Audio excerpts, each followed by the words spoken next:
एक चौंकाने वाली घटना में दुर्गापुर स्थित एक निजी मेडिकल कॉलेज की द्वितीय वर्ष की छात्रा के साथ कथित रूप से बलात्कार किए जाने का आरोप लगा है और इस सनसनीखेज खबर के बाद इलाके में व्यापक तनाव फैल गया है। सूत्रों के मुताबिक ओडिशा के जलेश्वर की मूल निवासी पीड़िता शोभापुर के पास स्थित एक निजी मेडिकल कॉलेज में मेडिकल की पढ़ाई कर रही थी। कहा जा रहा है कि यह घटना कल रात करीब 8:30 बजे के आसपास हुई, जब मेडिकल छात्रा अपने एक मित्र के साथ कॉलेज परिसर से बाहर घूमने गई थी। आरोपों के अनुसार युवती को निजी अस्पताल के पीछे सड़क पर स्थित एक जंगल में ले जाया गया, जहां कथित रूप से इस जघन्य वारदात को अंजाम दिया गया।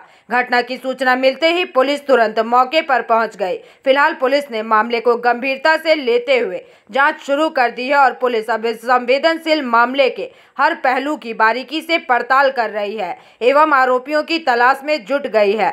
वहीं क्षेत्रीय निवासियों और कॉलेज समुदाय में इस घटना को लेकर गहरा आक्रोश और चिंता का माहौल बना हुआ है।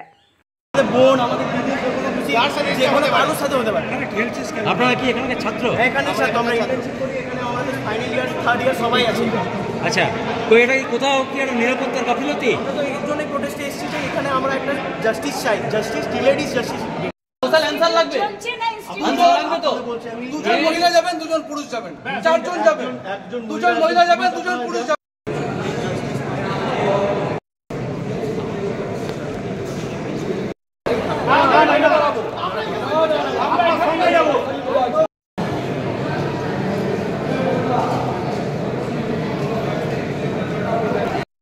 ঘটনা ঘটেছে, আপনি বোধ করলেন না, এটা রুমে বসে দু তিন দিনের সঙ্গে কথা বলবেন?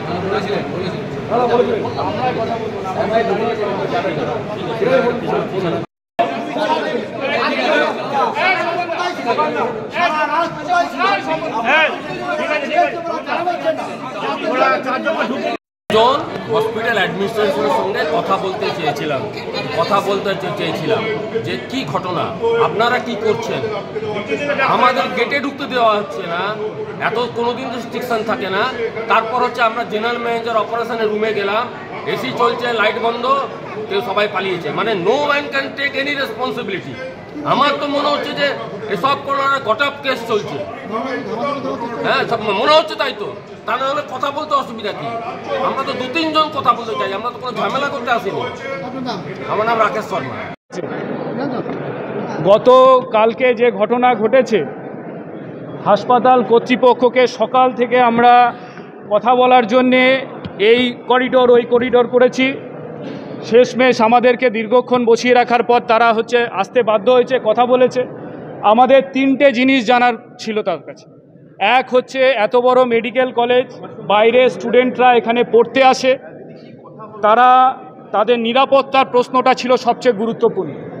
কর্তৃপক্ষের যে নিরাপত্তা দেওয়ার কথা, তারা বলছে নিরাপত্তা দিয়েছি। আমরা বলেছিলাম যে একটা মেয়ে একটি ছেলে রাত্রি 10টার সময় গেট দিয়ে বেরোচ্ছে, আপনাদের কাছে কোনো ইনফরমেশন নেই।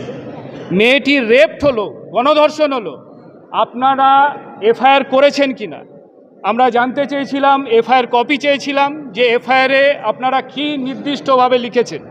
ওরা বলেছে যে মেয়েটি গণধর্ষণ হয়েছে, আমরা সেটা নির্দিষ্ট করেছি। আমরা বলেছি যতক্ষণ পর্যন্ত যারা এই ঘটনা ঘটিয়েছে তাদের উপযুক্ত শাস্তি এবং গ্রেপ্তার যতক্ষণ না হবে ততক্ষণ পর্যন্ত কিন্তু আপনাদের নিস্তার নেই। গোটা দুর্গাপুর জুড়ে আরও বৃহত্তর আন্দোলন হবে এবং ইতিমধ্যে এই স্টুডেন্টরাও সেই মুভমেন্টের জন্যেই হয়তো এখানে বসেছে, আমরা তাদের পাশে আছি। 2 নম্বর বিষয় আমরা বলেছিলাম যে মেয়েটির বাবা এবং মা এসছে এখানে, তারা আপনাদের সাথে কথা বলেছে কিনা, তাদেরকে যা যা সাহায্য করা দরকার, আইনি পরামর্শ, সহযোগিতা, এবং যতক্ষণ না দোষী ব্যক্তিরা শাস্তি পাচ্ছে ততক্ষণ পর্যন্ত আপনাদেরকে প্রশাসনের উপরে চাপ তৈরি করতে হবে। 4 নম্বর বিষয় বলেছি, মেয়েটির স্ট্যাটাস রিপোর্ট কি, মেডিকেল রিপোর্ট কি। তারা বলেছে যে মেয়েটি আজকে ওটি হয়েছে, সে এখন ভালো আছে। আমরা বলেছিলাম আমাদের 2-3 জন প্রতিনিধি তার সাথে দেখা করতে যাবে, তারা এই দায় অস্বীকার করেছে। কিন্তু আমরা ভারতের কমিউনিস্ট পার্টি মার্ক্সবাদীর পক্ষ থেকে এটা বলতে চাই যে গোটা দুর্গাপুর জুড়ে যে এই রাজ্যে যা চলছে, আরজিকর থেকে শুরু হয়েছে, তার আগেও হচ্ছে গোটা রাজ্য জুড়ে যে পরিবেশ তৈরি হয়েছে, একদিকে গোটা রাজ্য জুড়ে কার্নিভালের নামে কোটি কোটি টাকা খরচ হচ্ছে, আর একদিকে আমাদের রাজ্যে রেপ কালচারকে এস্টাবলিশ করছে তৃণমূল কংগ্রেস এবং এই শাসক দল। দুর্বৃত্তরা খোলা আম ঘুরে বেড়াচ্ছে, স্টুডেন্টদের কোনো নিরাপত্তা নেই, সাধারণ নাগরিকদের কোনো নিরাপত্তা নেই। এই ব্যবস্থা চলতে পারে না। আমরা যা বলার বলে এসেছি। আমরা আজকে থেকেই গোটা দুর্গাপুর জুড়ে একদিকে থানাতে ডেমনস্ট্রেশন হবে, অবরুদ্ধ হবে, আর একদিকে এই স্টুডেন্টরা যে মুভমেন্ট শুরু করেছে আমরা তাদের কাছে বিনয়ের সাথে বলবো, তোমরা তোমাদের অধিকার ছাড়বে না। যতক্ষণ না দোষীরা শাস্তি পাবে ততক্ষণ পর্যন্ত তোমরা এই আন্দোলন চালিয়ে যাও। আমরা বামপন্থীরা, আমাদের এসএফআই, ডিওএফআই, মহিলা সমিতি সবাই, এবং আমরা বলেছি কর্তৃপক্ষকে, প্রিন্সিপালকে, আপনারও উচিত সাংবাদিকদেরকে ফেস করা এবং যা যা ঘটনা ঘটেছে তাদেরকে জানানো পরিষ্কারভাবে।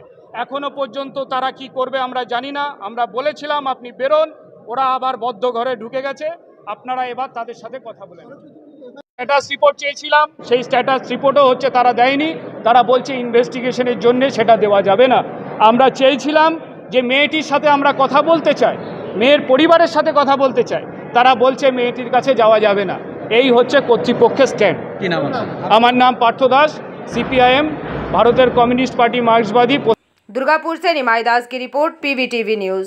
रानीगंज में इतने लग्जरी रूम, वो भी इतने कम प्राइस में। मैं बात कर रही हूँ रानीगंज के एनएसडी रोड में लोकेटेड होटल अतिथि इन के बारे में। यहाँ पे आपको फैमिली, फ्रेंड्स और कॉर्पोरेट के लिए रूम्स मिल जाएंगे, वो भी सिर्फ 1500 स्टार्टिंग प्राइस में। यहाँ पे आपको super deluxe room, Dulux room, regular room के साथ साथ प्योर वेज रेस्टोरेंट, जहाँ से आप अपने रूम तक टेस्टी फूड ऑर्डर्स कर सकते हैं। ये होटल हाइजीनिक और क्लीन होने के साथ साथ 27 हेल्पिंग फैसिलिटी भी देती है। High speed wifi, TV with fully AC interior, 24/7 room service, good ambience, clean cupboards, separate geyser facilities, clean washrooms, smoking area. अगर आपका भी प्लान है रानीगंज में स्टे करने के लिए तो आपके लिए ये एक अच्छा ऑप्शन हो सकता है। आप यहाँ पर रूम ऑनलाइन प्लेटफॉर्म मेक माई ट्रिप से भी बुक कर सकते हैं। अगर आप मेरी वीडियो दिखाते हैं तो आपको मिलेगा एक्स्ट्रा 20% ऑफ। अतिथि इन होटल आपको रानीगंज स्टेशन से 5 मिनट वॉकिंग डिस्टेंस पे मिल जाएगा। और इन्फॉर्मेशन के लिए आप इन्हें कॉल भी कर सकते हैं। Thank you for watching.